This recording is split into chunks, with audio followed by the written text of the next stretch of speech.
Hello friends, आज हम लोग क्लास 9 के एससीईआरटी बुक जो है इतिहास का, उसका सभी महत्वपूर्ण ऑब्जेक्टिव प्रश्नों को देखेंगे।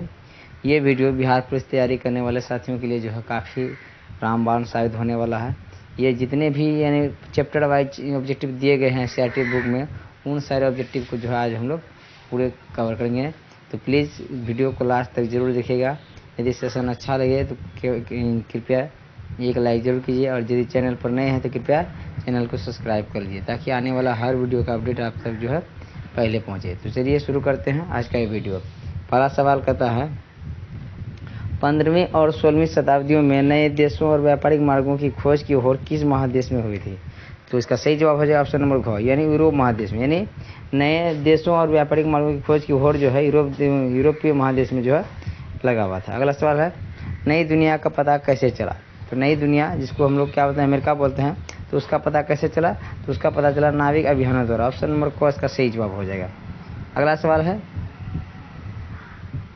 सवाल देखेंगे, कहता है, यूरोप में आधुनिक युग के आगमन की पृष्ठभूमि किस घटना से तैयार कर दी? कहता है, यूरोप में आधुनिक युग के आगमन की पृष्ठभूमि किस घटना से तैयार की? तो इसका सही जवाब हो जाए ऑप्शन नंबर क, भौगोलिक खोजों ने की थी। अगला सवाल है, कैरोलिंगियन साम्राज्य का संस्थापक कौन था? कैरोलिंगियन साम्राज्य का संस्थापक कौन था? इसका सही जवाब हो जाएगा इसका शार्लमा होगा। क्या होगा? शार्लमा। ऑप्शन नंबर ग इसका सही जवाब हो जाएगा। अगला सवाल देखते हैं। अगला सवाल है, पवित्र रोमन साम्राज्य किसको कहा जाता है? पवित्र रोमन साम्राज्य किसको कहा जाता है? तो ये कहा जाता है कैरोलिंगियन साम्राज्य को। ऑप्शन नंबर क इसका सही जवाब हो जाएगा। अगला सवाल देखते हैं, सामंतवाद का आधार क्या था? सामंतवाद का आधार क्या था? इसका सही जवाब हो जाएगा ऑप्शन नंबर घ, भूमि। अगला सवाल देखते हैं।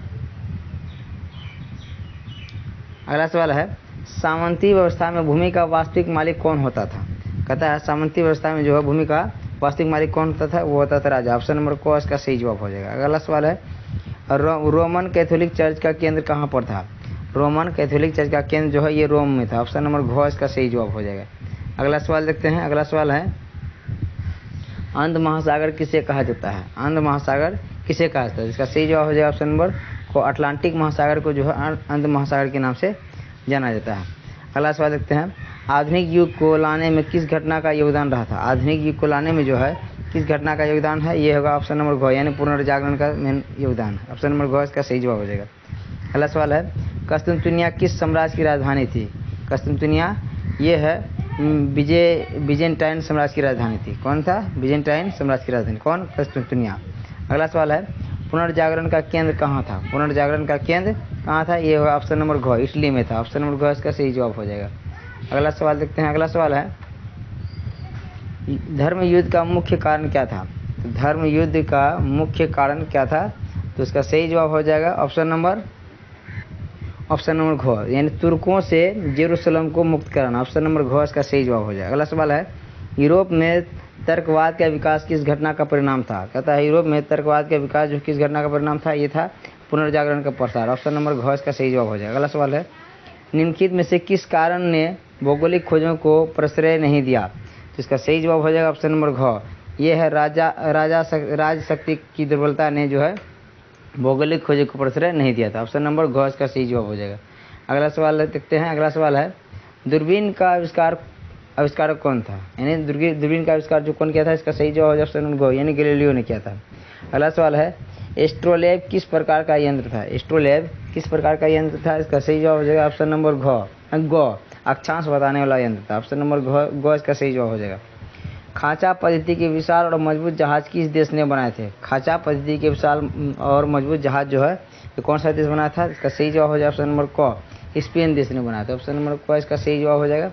अगला सवाल है, हल्के और तेज गति से चलने वाले कैरेवल जहाज किन देशों ने बनाए थे? तो इसका सही जवाब हो जाएगा ऑप्शन नंबर ख, यानी पुर्तगालियों ने बनाए थे। अगला सवाल है, भौगोलिक खोजों को सबसे अधिक प्रश्रय किस देश ने दिया था?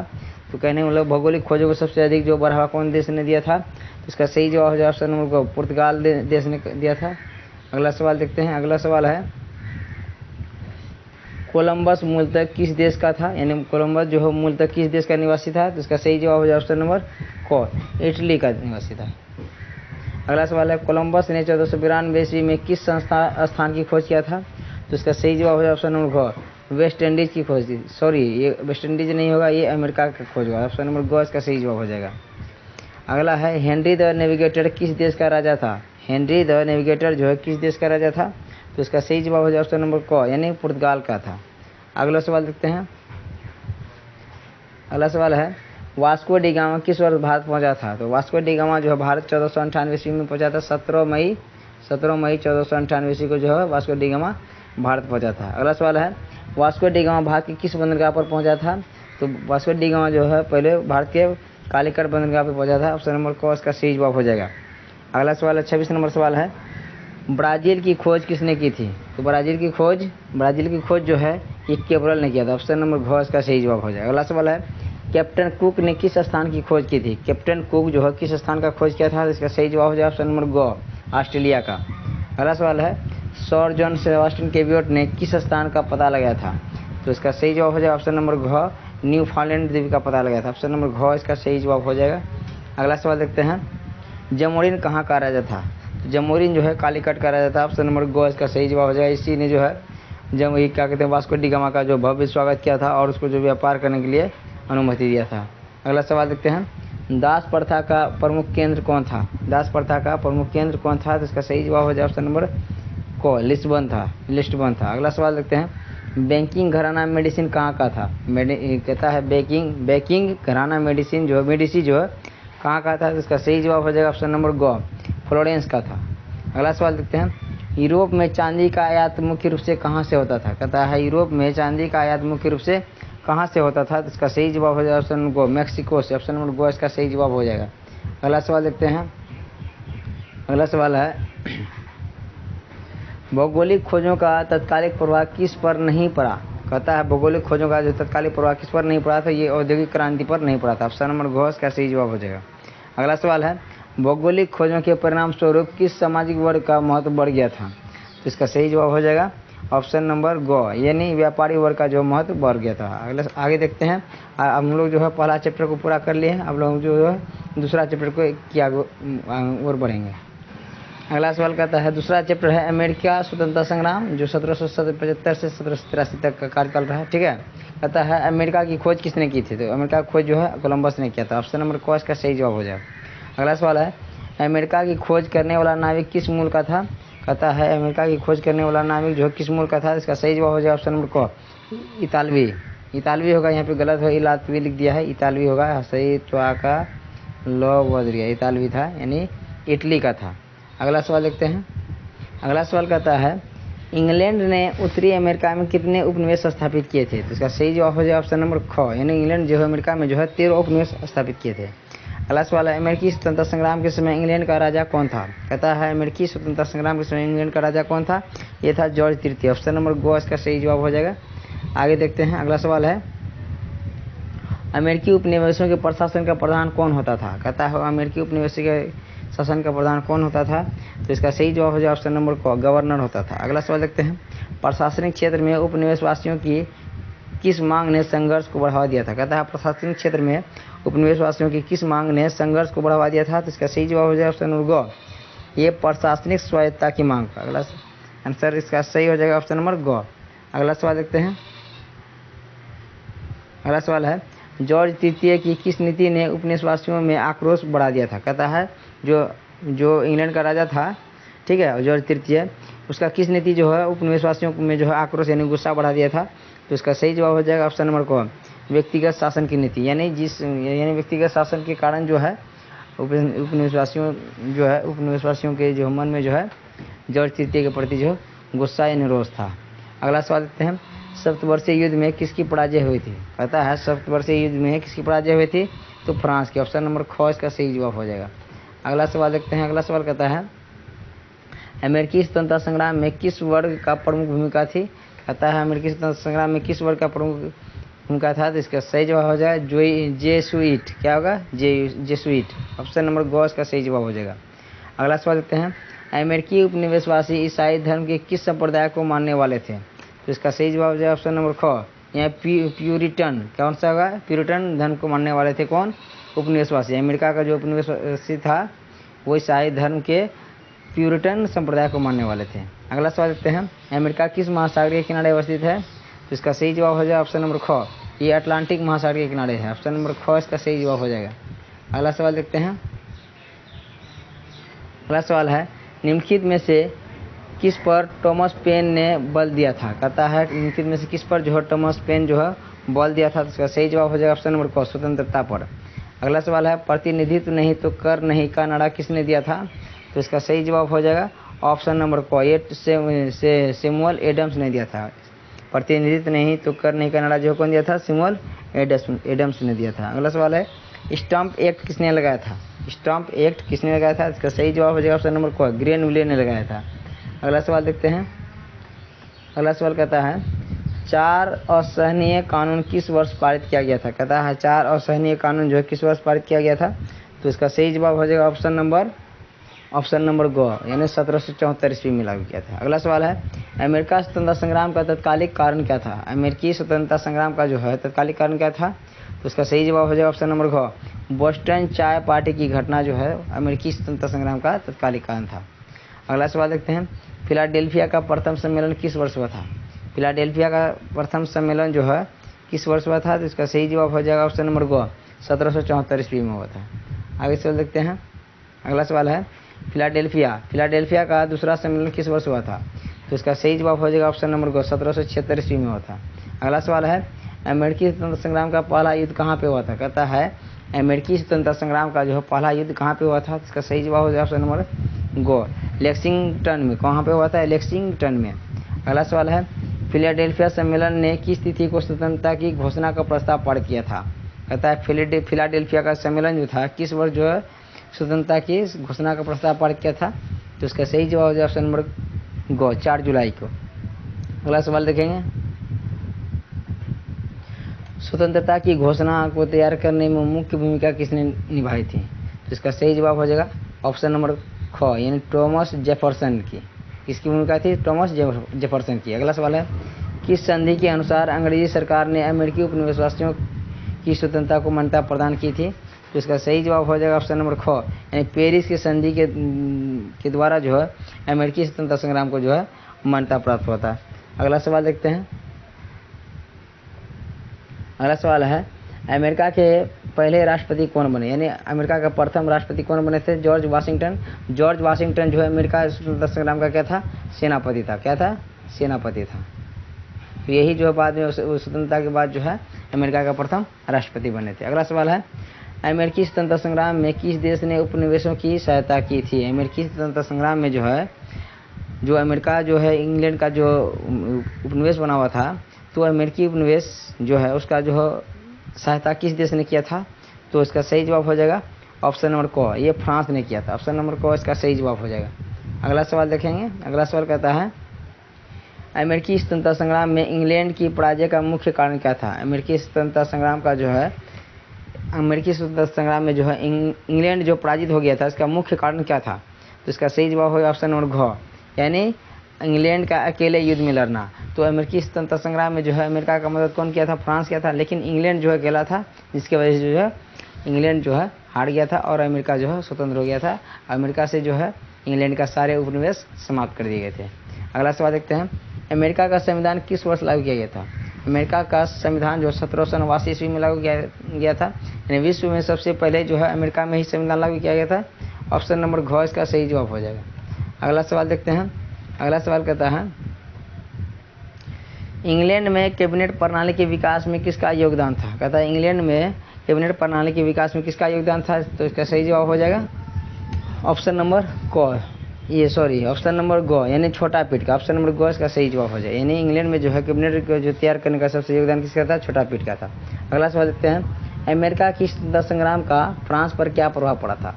अमेरिका की स्वतंत्रता संग्राम का जो है फ्रांस पर क्या प्रभाव पड़ा था, तो इसका सही जवाब हो जाएगा ऑप्शन नंबर घ, अर्थव्यवस्था क्या हो गया था, फ्रांस का दुर्बल हो गया था। यानी फ्रांस जो है अमेरिका का यानी सहायता किया था, जिसके कारण जो है ये फ्रांस का जो है अर्थव्यवस्था दुर्बल हो गया था।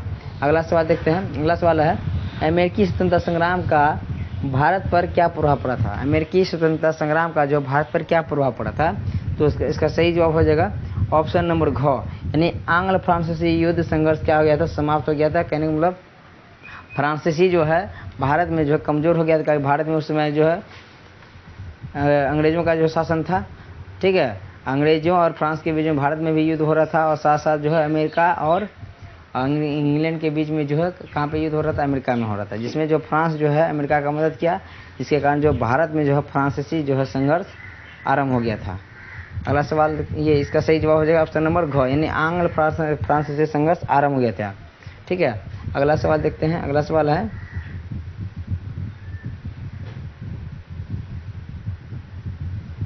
अमेरिकी स्वतंत्रता संग्राम की सबसे महत्वपूर्ण उपलब्धि क्या थी? कहता है अमेरिकी स्वतंत्रता संग्राम का जो है सबसे महत्वपूर्ण उपलब्धि क्या था? तो इसका सही जवाब हो जाएगा ऑप्शन नंबर घ, गणतंत्रात्मक व्यवस्था का पहला प्रयोग किया गया था, यानी पहला जो है गणतंत्र स्थापित करने वाला राज्य देश कौन बन गया था? अमेरिका बन गया था। ऑप्शन नंबर घ इसका सही जवाब हो जाएगा। अगला सवाल देखते हैं। हम लोग जो है 2 चैप्टर पूरा कर चुके हैं, अब हम लोग तीसरे चैप्टर की ओर बढ़ रहे हैं। यानी तीसरा चैप्टर क्या? फ्रांस की क्रांति, जो कब हुआ था? 1789 ईस्वी में हुआ था। तो फ्रांस की क्रांति का पहला सवाल है, पुरातन व्यवस्था किससे कहा जाता है? यानी पुरातन व्यवस्था किसे कहा जाता है? तो इसका सही जवाब हो जाएगा ऑप्शन नंबर क, यानी 1789 की फ्रांसीसी क्रांति की पूर्व की स्थिति को क्या कहा जाता है?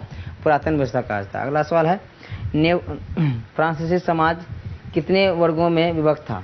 तो फ्रांसीसी समाज जो है 3 वर्गों में था विभक्त, यानी प्रथम स्टेट, तृतीय स्टेट और प्रथम, द्वितीय और तृतीय स्टेट, यानी 3 स्टेट में जो है विभाजित था।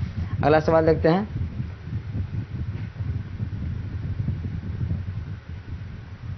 अगला सवाल है, फ्रांस में किस राजवंश का शासन था? फ्रांस में जो है किस राजवंश का शासन था? तो इसका सही जवाब हो जाएगा ऑप्शन नंबर क, बोर्बो राजवंश का शासन था। ऑप्शन नंबर क इसका सही जवाब हो जाएगा। अगला सवाल है, स्टेट जनरल किस प्रकार की संस्था थी? स्टेट जनरल जो है किस प्रकार की संस्था था? इसका सही जवाब हो जाएगा ऑप्शन नंबर ग, यानी प्रतिनिधियों की संस्था था। अगला सवाल है, फ्रांस में करों का बोझ किस पर था? फ्रांस में जो है कर यानी टैक्स का जो बोझ किस पर था? तो इसका सही जवाब हो जाएगा ऑप्शन नंबर ग, सर्वसाधारण लोगों पर। ये कुलीन वर्ग पर नहीं था, भूमि स्वामियों पर नहीं था, नौकरशाहों पर नहीं था, लेकिन सबसे ज़्यादा जो कर का बोझ किस पे था? इस साधारण लोगों पे था। अगला सवाल देखते हैं। अगला सवाल कहता है, लुई 16वां किस वर्ष गद्दी पर बैठा था? कहता है लुई 16वां जो फ्रांस की गद्दी पर किस वर्ष बैठा था? तो इसका सही जवाब हो जाएगा ऑप्शन नंबर घ, यानी 1774 ईस्वी में जो है लुई 16वां जो है फ्रांस की गद्दी पर बैठा था। अगला सवाल है, किसने कहा था कि मेरी इच्छा ही कानून है? किसने कहा था कि मेरी इच्छा ही जो है क्या है? कानून है। तो ये कहा था लुई 16वां ने कहा था। ऑप्शन नंबर ख इसका सही जवाब हो जाएगा। अगला सवाल है, राजा की निरंकुशता पर नियंत्रण लगाने के लिए कौन सी संस्था थी? कहता है राजा जो निरंकुश न हो जाए तो उस पर जो नियंत्रण लगाने के लिए जो कौन सा जो है संस्था का गठन किया गया था? तो इसका सही जवाब हो जाए ऑप्शन नंबर ख, यानी पार्लमा संस्था का जो है गठन किया गया था। किस पे? राजा जो निरंकुश नहीं हो जाए इसके लिए। अगला सवाल है, फ्रांस की प्रशासनिक व्यवस्था की मुख्य विशेषता क्या थी? तो फ्रांस की प्रशासनिक व्यवस्था की मुख्य विशेषता क्या थी? तो इसका सही जवाब हो जाए ऑप्शन नंबर क, प्रशासनिक विभिन्नता, यानी प्रशासनिक विभिन्नता। ऑप्शन नंबर ख इसका सही जवाब हो जाएगा। अगला सवाल है, लेटर दी कैचे क्या था? लेटर दी कैचे क्या था? तो इसका सही जवाब हो जाए ऑप्शन नंबर क, यानी राजाज्ञा, यानी एक राजपत्र था जिसको क्या बोलते थे? लेटर दी कैचे कहा जाता था। अगला सवाल देखते हैं। अगला सवाल कहता है, टाइद किस प्रकार का कर था? यानी टाइद जो है किस प्रकार का कर था? तो इसका सही जवाब हो जाएगा ऑप्शन नंबर घ, जो पादरियों से वसूला जाने वाला कर को क्या कहा जाता था? टाइद कहा जाता था। अगला सवाल है, बुजरवा वर्ग किस स्टेट के अंतर्गत आते थे? बुजरवा वर्ग जो है किस स्टेट के अंतर्गत आते थे? तो इसका सही जवाब हो जाएगा ऑप्शन नंबर ग, तृतीय स्टेट में आते थे। ऑप्शन नंबर ग इसका सही जवाब हो जाएगा। अगला सवाल देखते हैं, टाइल किस प्रकार का कर था? टाइल किस प्रकार का कर था? इसका सही जवाब हो जाएगा ऑप्शन नंबर ग, यानी प्रत्यक्ष कर था। ऑप्शन नंबर ग इसका सही जवाब हो जाएगा। अगला सवाल देखते हैं। अगला सवाल है, निम्नलिखित कथनों में सही क्या है? निम्नलिखित कथनों में यानी 4 ऑप्शन दिया गया है, इसमें से सही क्या था? तो इसका सही जवाब हो जाएगा ऑप्शन नंबर घ, यानी कर वसूलने का काम जो है टैक्स फार्मर करते थे। यानी फ्रांस में जो है टैक्स वसूलने वाले व्यक्ति को क्या कहा जाता था? टैक्स फार्मर कहा जाता था। ऑप्शन नंबर घ इसका सही जवाब हो जाएगा। अगला सवाल है, द स्पिरिट ऑफ लॉज नामक पुस्तक के लेखक कौन थे? कहता है स्पिरिट ऑफ लॉज नामक पुस्तक के लेखक कौन थे? तो इसका सही जवाब हो जाएगा ऑप्शन नंबर ग, यानी मोंटेस्क्यू थे। ऑप्शन नंबर ग इसका सही जवाब हो जाएगा। अगला सवाल देखते हैं। अगला सवाल कहता है, किसने कहा था मनुष्य स्वतंत्र पैदा हुआ है पर वह हर जगह जंजीरों से जकड़ा हुआ है? यह कथन किसने कहा था? तो इसका सही जवाब हो जाएगा ऑप्शन नंबर घ, यानी रूसो ने कहा था कि मनुष्य जो है स्वतंत्र पैदा हुआ, लेकिन जो है वह हर जगह जो है जंजीरों से जकड़ा हुआ, यानी वह हर जगह जो है स्वतंत्र नहीं है। तो इसका सही जवाब हो जाएगा ऑप्शन नंबर घ, ये कथन रूसो ने कहा था। अगला सवाल है, विश्व कोश का संपादक कौन था? विश्व कोश का संपादक कौन था? तो इसका सही जवाब हो जाएगा ऑप्शन नंबर गो, दिद्रो था, दिद्रो। ऑप्शन नंबर गो इसका सही जवाब हो जाएगा। अगला सवाल है बास्टिल का पतन किस दिन हुआ था? बास्टिल का पतन किस दिन हुआ था? तो इसका सही जवाब हो जाएगा ऑप्शन नंबर गो, यानी 14 जुलाई 1789 को जो बास्टिल का पतन हो गया था, इसी दिन जो है फ्रांस में जो है स्वतंत्रता दिवस मनाया जाता है। अगला सवाल है लुईस 16 को गिलोटिन पर चढ़ाने का निर्णय किसने लिया था? यानी लुईस 16 को जो फांसी देने का निर्णय जो है किसने लिया था? तो इसका सही जवाब हो जाएगा ऑप्शन नंबर गो, कन्वेंशन ने लिया था। ऑप्शन नंबर गो इसका सही जवाब हो जाएगा। अगला सवाल है फ्रांस में आतंक का राज किस वर्ष स्थापित किया गया था? यानी फ्रांस में आतंक का राज जो है किस वर्ष स्थापित किया गया था? तो इसका सही जवाब हो जाएगा ऑप्शन नंबर गो, 1993 ईस्वी में। किसके द्वारा? रॉब्सपियर के द्वारा यह स्थापित किया था, रॉब्सपियर के द्वारा। ठीक है। अगला सवाल देखते हैं नेपोलियन कोड किस वर्ष लागू किया गया था? नेपोलियन कोड किस वर्ष लागू किया गया था? तो इसका सही जवाब हो जाएगा ऑप्शन नंबर गो, 1804 ईस्वी में जो है नेपोलियन कोड लागू किया गया था। अगला सवाल देखते हैं। अगला सवाल कहता है फ्रांस की क्रांति का स्वरूप क्या था? फ्रांस की क्रांति का जो स्वरूप क्या था, यानी फ्रांस की क्रांति किस स्वरूप का था? तो इसका सही जवाब हो जाएगा ऑप्शन नंबर गो, बुजुर्गा क्रांति थी। ऑप्शन नंबर गो इसका सही जवाब हो जाएगा। अगला सवाल है भारत के किस शासक ने फ्रांस की क्रांति से प्रेरणा लेकर अंग्रेजी सत्ता के विरुद्ध अभियान ये अभियान यहाँ कुछ गलती है यानी कि छेड़ दिया था, विद्रोह कर दिया था? तो इसका सही जवाब हो जाएगा ऑप्शन नंबर ख, यानी टीपू सुल्तान ने जो है फ्रांस की क्रांति से प्रेरणा लेकर जो है अंग्रेजों की सत्ता के विरुद्ध जो है एक अभियान छेड़ दिया था। ऑप्शन नंबर ख इसका सही जवाब हो जाएगा। अगला सवाल है जैकोबिन क्लब ने सदस्य किस वर्ग से आते थे? कहता है जैकोबिन क्लब में सदस्य जो किस वर्ग से आते थे? तो इसका सही जवाब हो जाएगा ऑप्शन नंबर घ, यानी निम्न वर्ग के लोग जो आते थे। निम्न वर्ग के लोग जो है जैकोबिन क्लब के सदस्य थे। अगला सवाल देखते हैं। अगला सवाल कहता है अगला सवाल है आतंकी राज की स्थापना किसने की थी? आतंकी राज की स्थापना किसने किया था? ये किया था रॉब्सपियर ने। ये पहले बात बता दिए थे। ऑप्शन नंबर गो इसका सही जवाब हो जाएगा।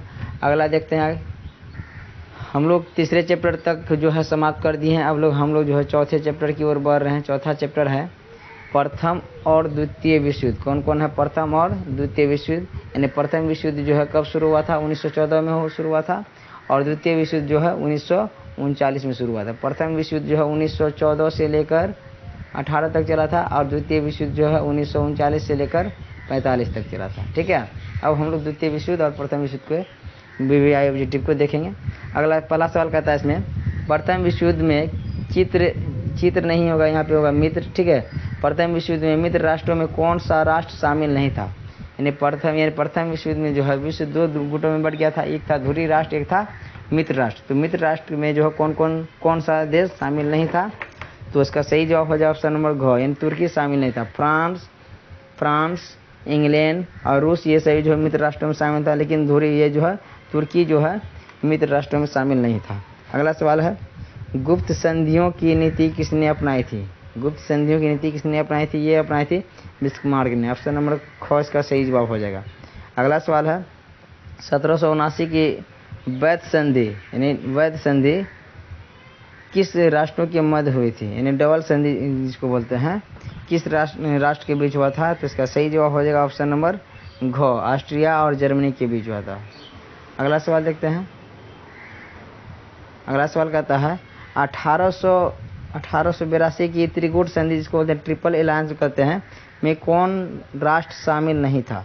तो इसका सही जवाब हो जाएगा ऑप्शन नंबर घ, इंग्लैंड। इंग्लैंड जो है मित्र राष्ट्र में शामिल था। ठीक है। ये ट्रिपल अलायंस में ये शामिल नहीं था, ये मित्र राष्ट्रों में शामिल था इंग्लैंड। ठीक है।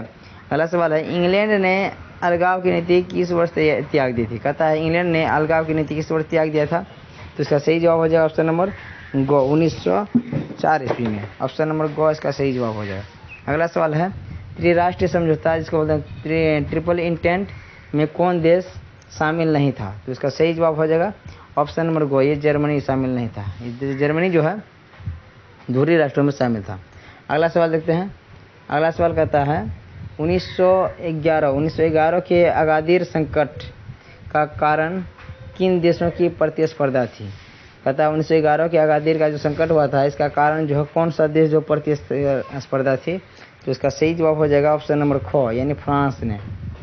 अगला सवाल है इम्परेटर जहाज का निर्माण किस देश ने किया था? कहता है इम्परेटर जहाज का निर्माण किस देश ने किया था? इसका सही जवाब हो जाएगा ऑप्शन घ, जर्मनी ने किया था। अगला सवाल देखते हैं।